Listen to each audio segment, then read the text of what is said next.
অনেক দিন হলো তোমাদের সাথে আমি কোনো মিনি ব্লগ শেয়ার করতে পারছি না, কারণ মাঠের ধারের দোকান আর বাস স্ট্যান্ডের দোকানে একটু চাপ থাকার কারণে।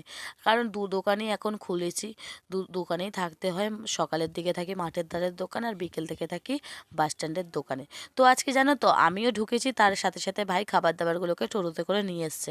তো এদিকে আমি এসে দোকানটা ভালোভাবে ঝাঁটপাট দিয়ে নিচ্ছিলাম, আর দুজন কাস্টমার এসেছিলো। আমি বললাম আমি তো ঝাঁট দিচ্ছিলাম, তো একটু খাবারগুলো দিয়ে দে। তো এখানে ভাই খাবারগুলো সার্ভ করছিল, আর আমি অন্যদিকে দোকানটাকে ভালো করে মোছামুছি করে নিচ্ছিলাম।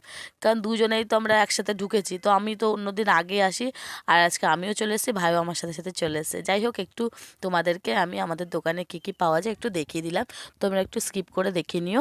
আর কিছুদিন হলো জানো তো আমরা না ভিডিওটা একটু অফ রেখেছি, আবারও চালু করব। তারপরে আমি মোছামুছি কমপ্লিট করার পর চলে আসলাম আমি আবার কলে। কলে এসে বালতিগুলোকে ভালোভাবে মেজে ধুয়ে জল নিয়ে আবার যাচ্ছি দোকানে। আর এই দোকানে এসেই আমি আবার